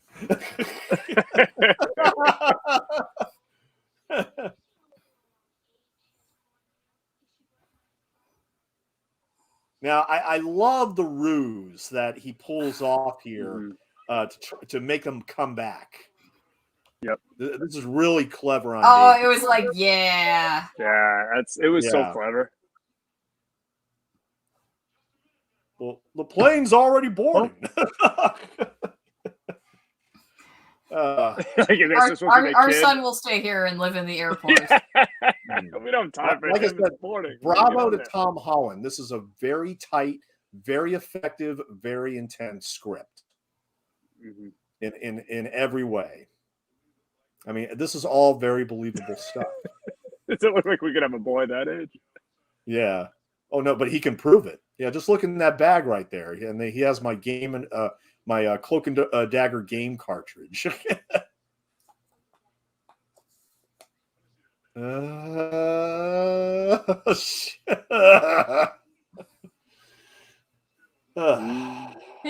like, ah.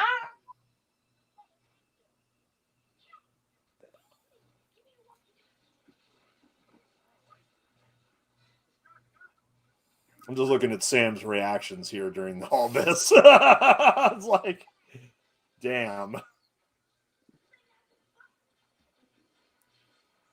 Scary old people. I really liked them at first when they first showed up in this movie. It's like, oh, they're adorable. They're oh God, they're yeah. evil. And then Tom Holland just pulls it on a dime and says, nope, they're the bad guys. There are more bad guys. Definitely a cool swerve, you know. Garrett, I was mentioning earlier the actor that plays the cop here is Felton Perry, who you probably remember from the RoboCop movies as the police chief. Where is it? Oh, just one second. The planes, they're this way. And just chaos everywhere. Yeah, this guy right here, because they shot RoboCop in Texas too, and he played the police chief. Yeah. Never mind. This guy's a serious asshole. Oh. Oh. Mm-hmm. Why didn't I believe him? But hijack time.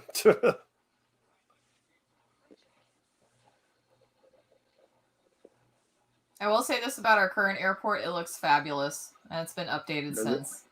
Oh yeah, I'm sure it looks nothing like this now. Oh yeah, no. Let's see. Look at the sign up there. Welcome to San Antonio. I don't even know if this was filmed in the airport. Probably not. But this could have all easily been on a set. It really could have. Yeah.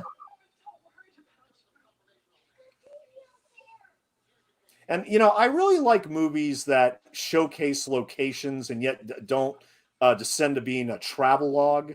I mean, I like how they utilize the Alamo and the Japanese sunken gardens and all these other landmarks in this film, you know, without calling attention to them. Let's put it that way. Yeah. The story always comes first. It always comes first. Well, I think you only like people that are familiar with San Antonio are the only ones going to be like, "Hey," because we never get that, you know. But for everybody else, they're probably just like, "Oh, okay, in San Antonio, they're going places." Tell them a pilot's coming out there. He just takes the guy's hat. I love it. Damn. God. It's just kind of cool how it kind of wraps around, and it made sense that his dad was a pilot, you know, and they could have it done exactly. This way. Exactly. Yeah. I mean, this is all set up, but now, see, imagine you're a kid in that situation and you're staring at a bomb that's running down from 243. I mean, I'm waiting until it gets to 5 seconds and then I'm throwing it as far away from me as possible and hoping for the best. Did he say they were using divers to find the body in the river? It's like 4 feet deep. No, I think it's gotta be deeper. It has to be deeper than that. It's definitely over my head, and I'm 5 feet. It's got to be 5'3", so it's definitely at least 5 feet.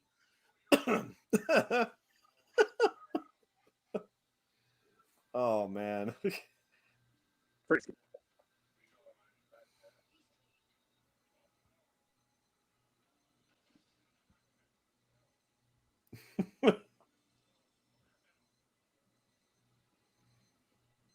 Now, I mean, of course, I mean, you believe that he's flown like Air Force jets or whatever, but like this is a commercial aircraft, and he's improvising everything here. He really doesn't know. Yeah, I mean, nowadays planes pretty much fly themselves. Like there was that one guy who airline employee who like stole a plane and then he crashed it into something, I forget. But yeah, I mean, I think the trick is just getting it up into the air, and then a lot of everything else tends to take over. So I don't know how much has changed since the 80s, obviously. I mean, he needs to create some kind of a diversion here, obviously. Otherwise, I mean, what is he going to do? He's just improvising at this point. This is not Jack Flack. Mm-hmm. Remember, this is his dad.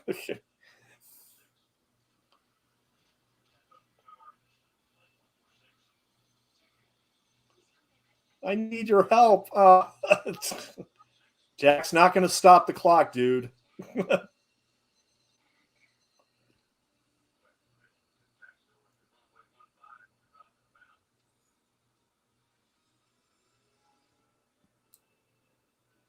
The old man's like, why are you playing with toys? Let's go.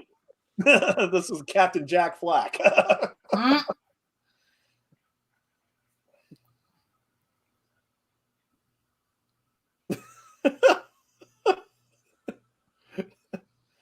You're wanted up front.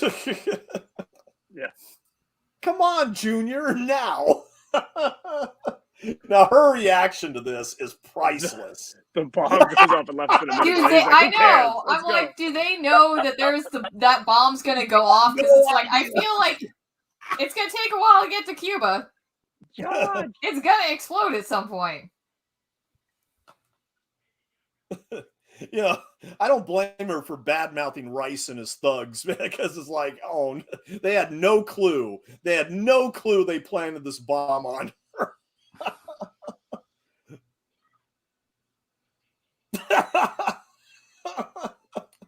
Come sit on this bomb with me. What are you all doing? Do you guys know how to defuse a bomb?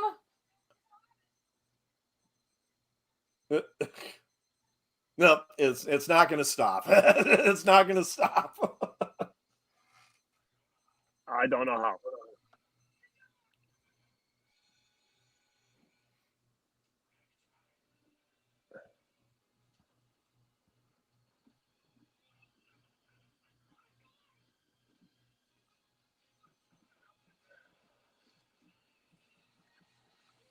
Did you just throw him out of a moving plane? Yeah. Fucking roll, Davey. What other option does he have, really? I mean, 15 seconds. Oh.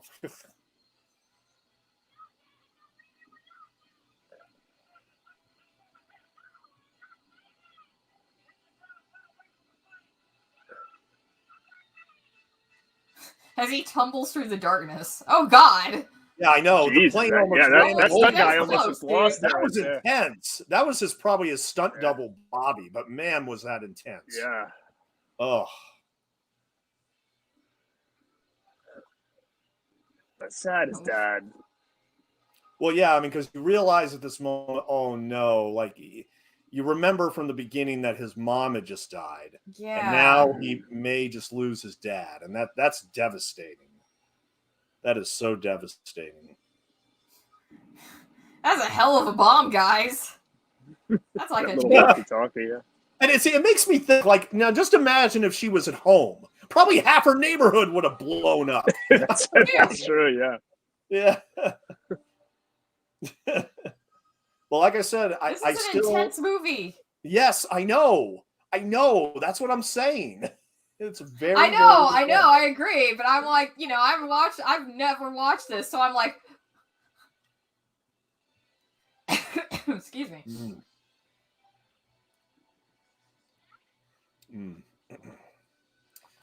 Kudos to the location scouts in San Antonio. It's a good father-son story. See, that's his hero. it's a father-son story in disguise, and you know, In a little marketing for the video game that never came out. yeah, yeah, and it just ends with them being reunited. Yeah.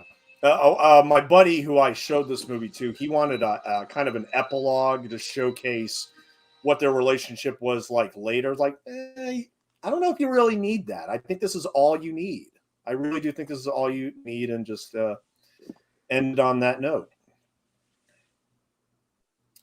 Yeah, I mean, But, I think that it's definitely one of those things too, where like sometimes during the movie you're not sure if it's like, is this all like a dream that he's having? Is he imagining all this? Did this really happen? Because he's seeing imaginary friends and stuff like that, so you don't know if this is all like in his video game brain. Yeah, I was wondering that too. Oh, boat captain Alvaro Rojas Jr. Hey, kudos to you, man. Please sit down. Please sit down. I love him. I'm going to quote that to the end of time. Please sit down. If they ever now, why did do you think this movie doesn't have like an upgraded physical media Blu-ray or anything like that? Do you know why this is like just kind of forgotten about, and we're getting all this like even lesser known things, and this is just kind of sitting on the wayside? This has been the biggest mystery to me. I don't know. I mean, I was hoping that Shout Factory would release this on Blu-ray.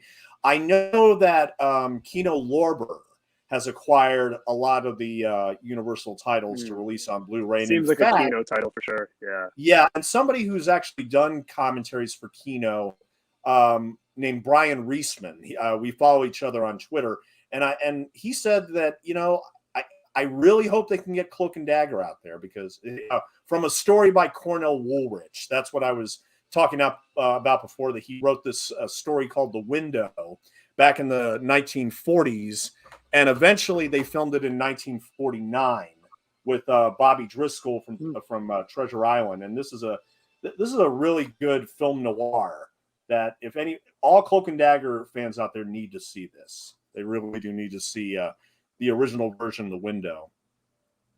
So, but, I know Dabney Coleman is, going to be 90 soon, but how are we feeling about like a sequel to Cloak and Dagger, but now it's like Henry Thomas's character's all grown up and he's got a son, and that's an idea.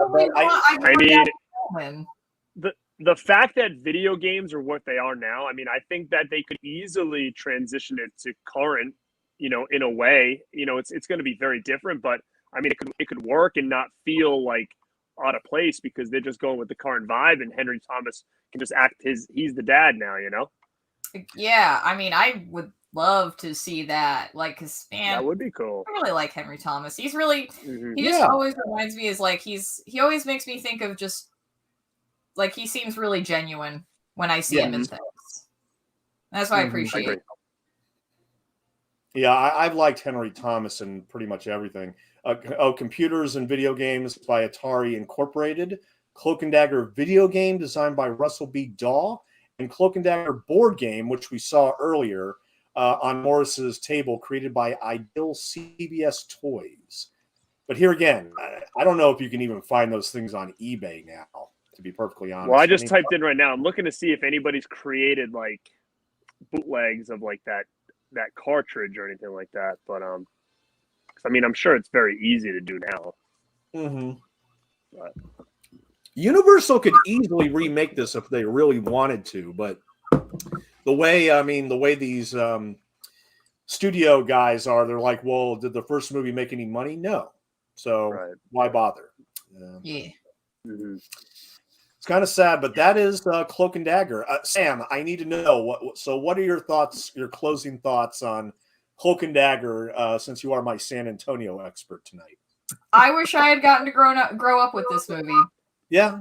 Yeah, I mean, I really enjoyed it, and it's definitely a kid's Hitchcock film, and it's perfect if, it's just a perfect all-around kids movie, but, it's like that period when it's like they're beyond, the really kiddie Disney stuff. And you need something like a little bit more than, say, like your usual childhood favorites like Willy Wonka and the Chocolate Factory, something like that, right? It's kind of like a nice transition. I could see like this being really good for kids around like 9 and 10 years old. I don't have kids, but I mean, like, I'm just basing this on my own 9 and 10-year-old self. 11's probably at that point, they're probably moving on to other things, but this is kind of like a nice stepping stone. And again, it's also really sweet and relatable in a lot of the areas, especially with Davy losing his mom and then his dad having to step in and then deal with Davy's grief in addition to his own, and then all the other things with the spies. Also, Davy's gonna need some therapy for the 2 spies he killed, but then like Davy's dad also blew up a plane with 2 spies, so they could go to therapy together, I suppose. But yeah, I mean, well, I'd like to see a sequel to this going with Henry Thomas being the dad. I don't think that just makes any sense based on how batshit that the story was. Like, how do you continue having a regular life after that? Right. All around, I loved it. And it kind of makes sense too, because they even explained with like the Jack Flack, like, didn't he mention that like his father used to play with it too or something? So then it's like you can kind of keep that going, you know? Yeah. There's a hint of it. But look, I mean, you could imagine a scenario where Kim and Kim's mother gets with Davy's dad, and they move into a house together and be a family, if you want to interpret that way too. But hey, Garrett, do you have any final thoughts on Cloak and Dagger? No, I think that it's something that I wish more people talked about. Yes, I think that it's just really well done. And like I said, even as an adult watching it, like, it's suspenseful and it works. And you don't get a lot of that kind of stuff that's just very simple but effective. I'm not sure how it translates in 2021 to a kid. I think we can appreciate it because, I think when we grew up, things were a little bit different. But like now, like you said before, like, you never see guns in movies much at all, especially when it involves kids. And so I'm curious to how it would relate to a kid now, watching it. Yeah. But no, I love it. Well, here again, I know that Dabney Coleman, I know that when he talked to somebody in a restaurant one time, that was actually a father who had shown the movie to his kids. So I can imagine, fans of this movie who grew up with it showed it to their kids. But here again, it's such a shame that this is not more well known. I mean, considering the pedigree, like I said, the director Richard Franklin, the writer Tom Holland, who a lot of horror fans are love now because of Fright Night and Child's Play. I mean, I know it's a little surprising that he wrote this movie, but here again, I kid you not, he actually said on Twitter, this is the most enjoyable script he ever wrote, and I believe him. And you can buy the and that script alone. Oh yeah. And that alone, like Tom Holland, like, everything he did was good in my opinion. Like the stuff that I know, like even like the Psycho 2 and Fright Night and The Beast Within. What was the other one that we just? The Child's Play. Like, I mean, he's got a pretty damn good resume. So to have this on there, like, me not knowing what this was, if I looked at Tom Holland's resume and saw this on there, it would make me want to check it out. Just because I like his style. Oh yeah, definitely. And like I said, this is a film. If you're a Hitchcock fan, this is absolutely recommended because there's a lot of Hitchcock references. The tone is very, very Hitchcock, and that's all due to Richard Franklin's direction. And I really love his cameo. Like I said before, I really love his cameo when Morris sells him some stuff in the in his shop. That is a perfect Hitchcock cameo in many ways. But at any rate, let me just make some shout outs to everybody in the chat. Cliff Booth, Dr. CZ Death, Cable Channel 11, Dan Shine, Henry J. Solstice, Visited by Voices very briefly, and Dying Breed and Joe Bob Tarheel. Thank you, everyone, for joining us. Real quick. Thank you, guys. Oh, yeah, absolutely. And my next 2 commentaries, just to let everybody know, my next commentary will be Saturday night at 10 p.m., where I look at Steven Spielberg's Duel. a 50th anniversary audio commentary for that Great legendary movie, man. legendary thriller, yes, of a crazy truck driver who we never see just pursue a motorist on the highway for no reason. And when that premiered on November 13th of 1971, it became talked about by everybody. And I'm going to be doing it on the exact same day for its 50th anniversary this Saturday night.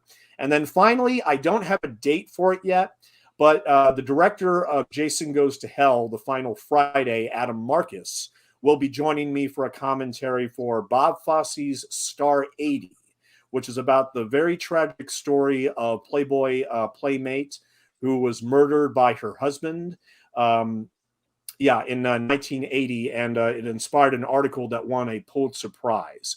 But this was Bob Fosse's very last film. It's very hard to watch, but in many ways, it's also a very important movie. So Adam Marcus will be joining me for that. But at the same time, I mean, one more time, I just want to thank Sam and Garrett for joining me tonight. This has been a childhood favorite, and to this day, I adore this movie. I've seen it more times than any other, except for perhaps Romance in the Stone. It's kind of a battle between those two movies as to how many I've seen. But at any rate, thank you everybody for joining us tonight. I really appreciate it. And hope you all have a great evening, and look forward to seeing you on Saturday night at 10 for Steven Spielberg's Duel. All right. So I'm going to go ahead and end the broadcast right now. You all have a good night. Hey, thank you guys. Good night. Bye. Good night, guys.